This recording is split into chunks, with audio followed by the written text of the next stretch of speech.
All right, guys, you're gonna notice the outro may look very similar to the intro here.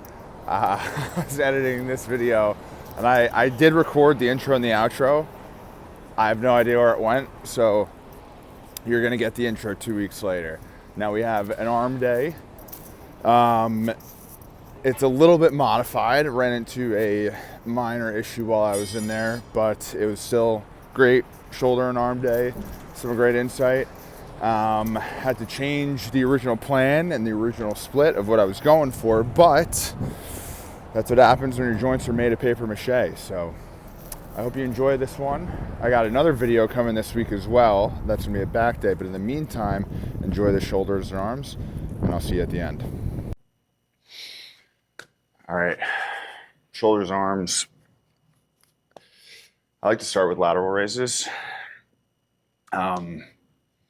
Again, anything I can do to like pre-fatigue it so I can push less weight, especially because my right shoulder has kind of been hurting me a good bit.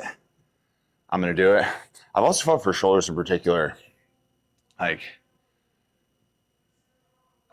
not pre-fatiguing allows me to push more weight, but like when I do get a pre-shoulder pump and then I go into some sort of overhead or military press, it's just easier for me to target that particular muscle group. It doesn't work the same with everything for me in particular, but for shoulders at least, that's what I do. So I'm gonna start with, I'm not gonna show all the warm-up sets, but I'm gonna start with a set where I'm doing 20-pound dumbbells, and then it's like a reverse superset where then I'm jumping right into the 40-pound dumbbells.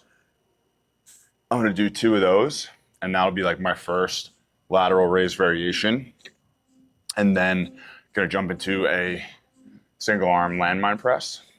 And then I'm gonna do another, it's not a reverse fly, it's a lateral raise that's a little more focused on like the middle rear portion of the delt. So it's not like a complete rear delt where you're hitting this here.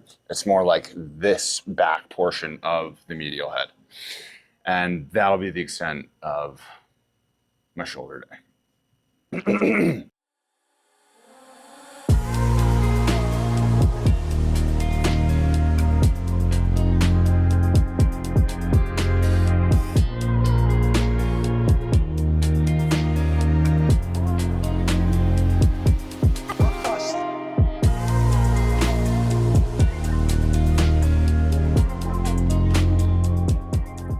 Another thing you want to do for shoulder day is warm up the lats as much as you can. Make sure that going into your shoulder day, it's important for really any push day, because what that's going to do is you want that to be more engaged in your traps. So it's very easy for a lot of shoulder movements to have your traps come into play. And you want to avoid that, because when target shoulders, traps start coming into play, you're pulling your scapula and putting your scapula in a position you don't want to put it in. By pre-activating the lats, it's going to push those shoulders back and down. So then when you are doing shoulder movements, you're able to, it's easier to shut off your trap if your lat is more engaged. So on shoulder day, part of my warm-up, which I can do in another video, is doing everything I can to shut off the upper trap, and then making sure this is firing. So as you'll see, like when I am doing these, when I first start, it's more of like a get those shoulders back and down. So when they're like this, now this is off. It's nice and soft. If you're doing your shrugs and your arms are like this, you're now, or I'm sorry, you're doing lateral raises and your arms like this, that's now an upper trap movement, and you're taking away that tension from the desired muscle group, which is the shoulder. So short chain your shoulders, shut off the muscles around it that are going to take away that tension from it.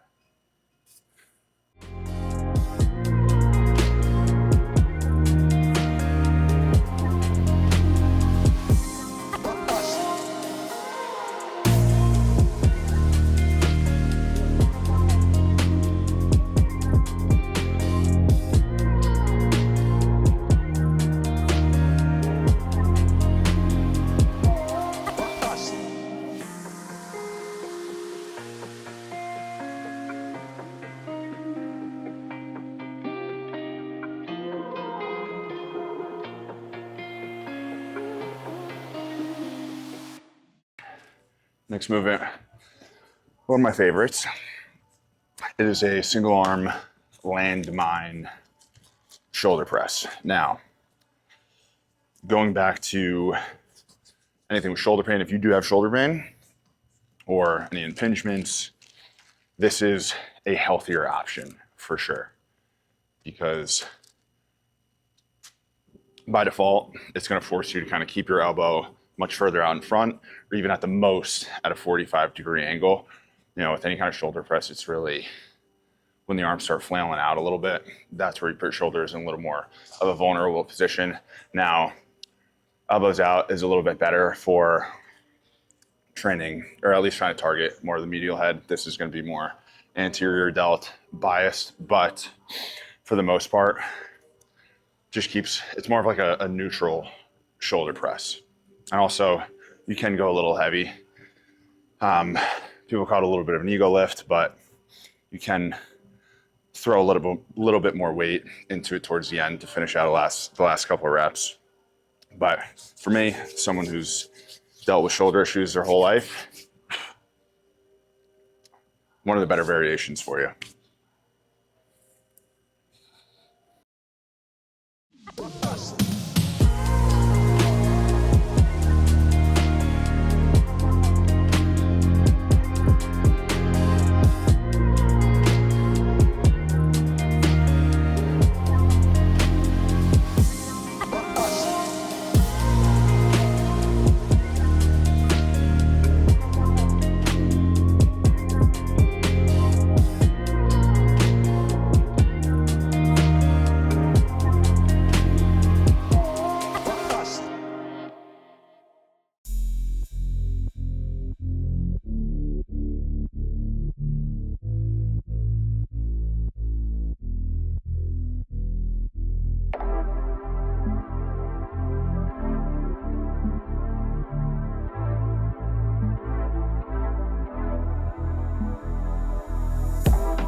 This is movement number 3. This is the other lateral raise variation. I prefer it with the bench. It's just a standard cable lateral raise, but this gives a little bit more stability. And like I said, I want to do a little bit more of like a medial rear delt focus. So just having the bench kind of allows you to keep your arm in front of you. So it's like a hybrid, like not a full rear delt raise, but we'll also at the medial head as well. And it's also just like an unbelievable way to isolate it. It's like a lot of people do it like standing up, and that's fine too, but laying on the bench truly just allows your body not to move an inch.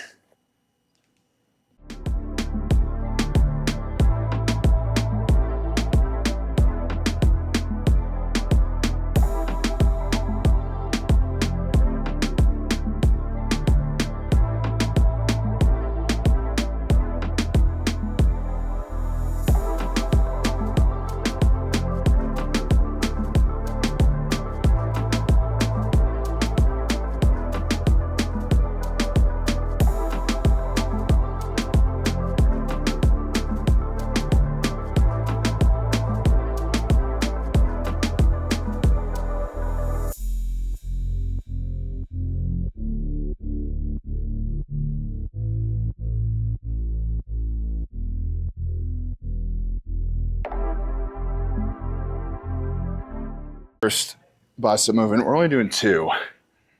Usually I do, as you guys know, superset my biceps and triceps, but so I'm gonna do like kind of higher intensity, lower volume for the arms. I don't really want to superset them, so I already, again, not doing all my warm-up sets or showing you guys, so I'm gonna do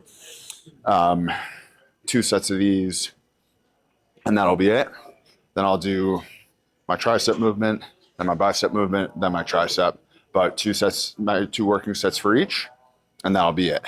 I used to not do these because most people actually put this incline, they'll decline it like 1 or 2 more, because you do get a little bit more of a stretch, but that's where just jeopardizes my shoulders a little bit. So I'll either put it here, which is a good enough of a stretch, or I'll go up one.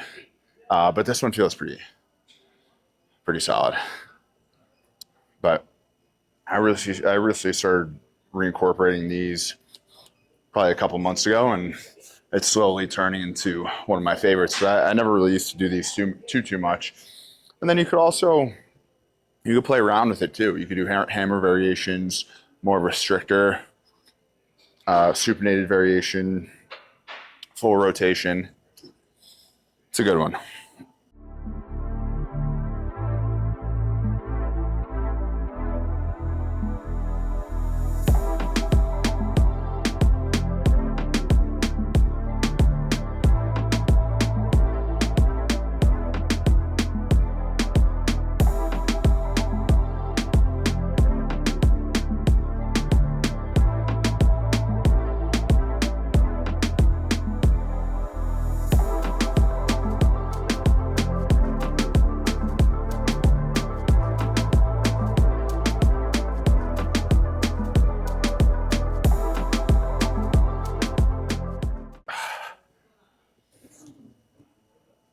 Oh, that was a perfect example of like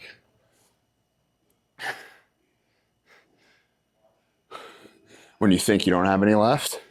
My rule of thumb is you always have two. You always have two more than where your actual failure set is in your head. Like that one, as you start to slow down around like that 10th rep, it's very easy to say like, I hit 10, I'm starting to fail, that's it. No, you probably got 2 or 3 more until you truly can't get any more left. And that is the benefit of doing like those lower volume sets, to where it's easier, not easier, but you're more likely to hit that zone, as opposed to just like hammering a ton of volume, which I still am in favor of a lot of the times, but it's good to have a variation, kind of like bouncing in between weeks.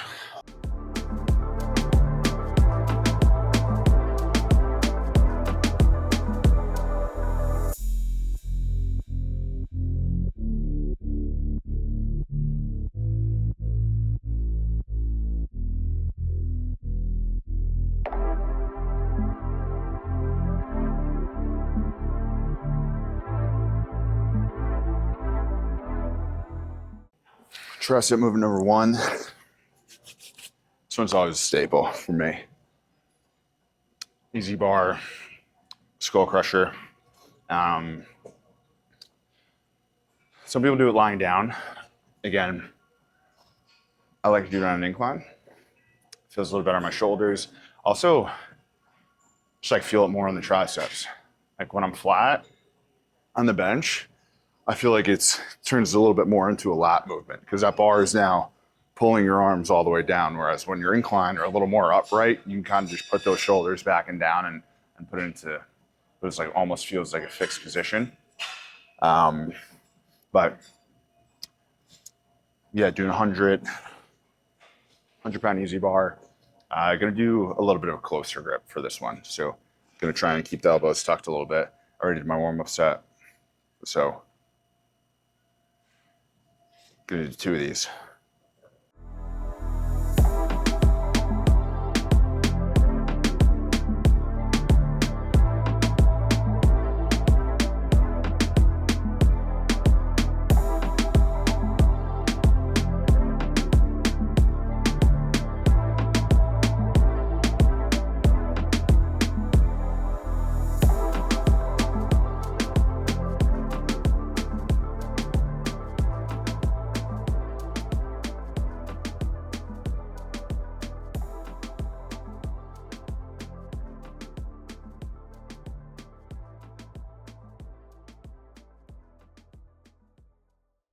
Oh,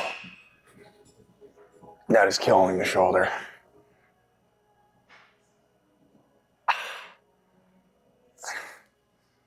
All right, change of plans. We're not doing any overhead tricep work today. Oh, yeah, because I had a little bit of a strain like a week and a half ago. Thought I was better, but on those movements, on the push. Really sharp right in here. So we will not be doing overhead tricep work for the next couple weeks until that is truly good. All right, that sucked. That was not good. I mean, it's fine, but oh, oh, that killed my shoulder. This might be the only tricep movement I do. I might just do this and then just another curl and then call it a day. Cross cable tricep extension. Again, giving you guys all the sauce. Another one of my favorites. So essentially just grabbing each one here. Standard extensions. I already did warm up. Felt fine on the shoulder. Felt it a little bit, but it's a good reminder that as you're going through a workout or doing a particular exercise, you do have to know your body and know the limitations that you do have and figure out the difference between truly being hurt or pushing through something and knowing what's okay and what's not. Like for instance, for this, like I know that I strained my shoulder 2 weeks ago and it's been getting better. And it was just that particular movement when I was pushing up where I would get like a really, really sharp pain in there. I could have pushed through. It would have given me a lot more discomfort even after the fact. And it's just, it would be a net negative. It wouldn't be a net positive. Because I can just skip those, do these, and give it another week or two to be 100% rather than push through that and now delay me reaching 100% by what, an extra 2-3 weeks? Like, fuck that. So this is fine for now. It's all right.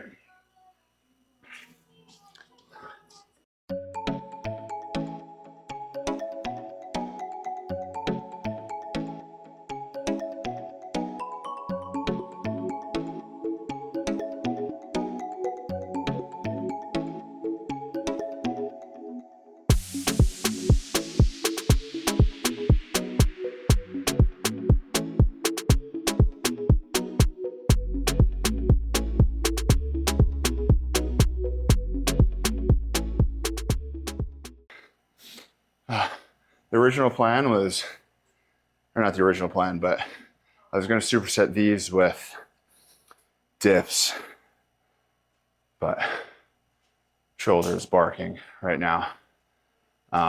Dips, it like didn't hurt that bad, but it's like, that was also body weight. So I would have needed to add weight to it. And then it would have started hurting. So this is my last set anyway, or last exercise. So I'd rather just get out without totally fucking it up. Because 2 weeks ago,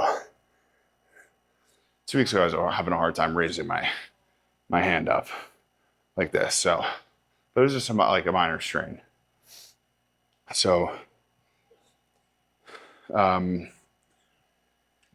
sets of hammer curls, and then that's it. I'll probably end up with like, just do a little bit of forearms after this.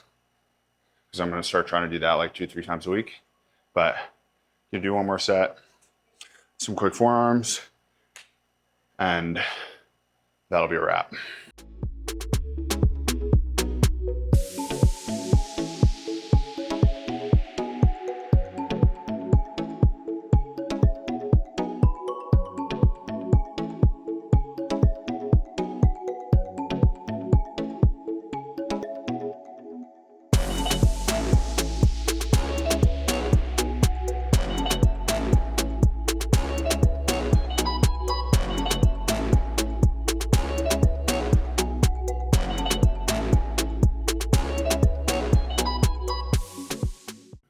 All right, last movement here.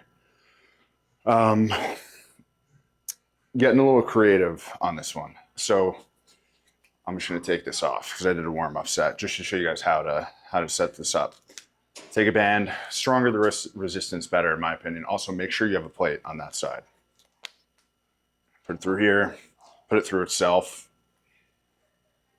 So it kind of locks in right here. Make sure it gets nice and tight. Boom. Once it's in there, you have this loop, step through it, and just put your foot on the ground there. And now you're gonna have to like pull it up so it catches.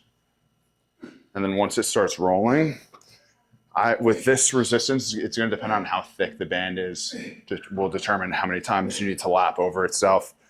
This, we're gonna go like 3 or 4.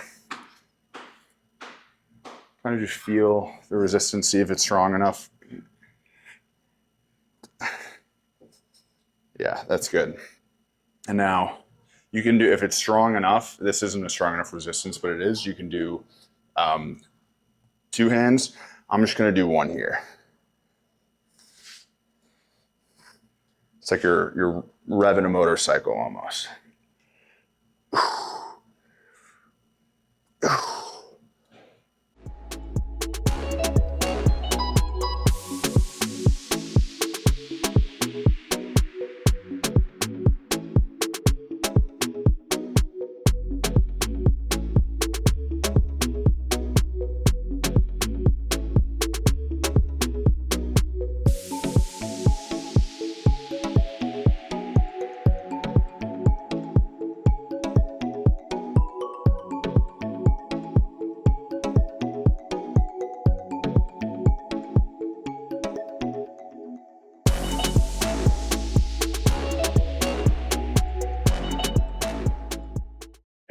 So I'm in a coffee shop and I'm editing this video for you guys. And I'm realizing I don't know where my outro went. I recorded it after that workout. It's nowhere to be found. So I'm just going to do it right here. I appreciate you guys. Thank you so much for watching. I know it's a little bit of a different video because I had to change my workout a little bit because of that mild shoulder strain I was dealing with. But this is now, 2 weeks later. So good news, shoulder's feeling great, no need to worry there. And then I do have another back day that I recorded this week as well, so you guys should get 2 videos. But in the meantime, I appreciate you guys. Like, subscribe. Thanks so much for watching. I'll see you in the next one.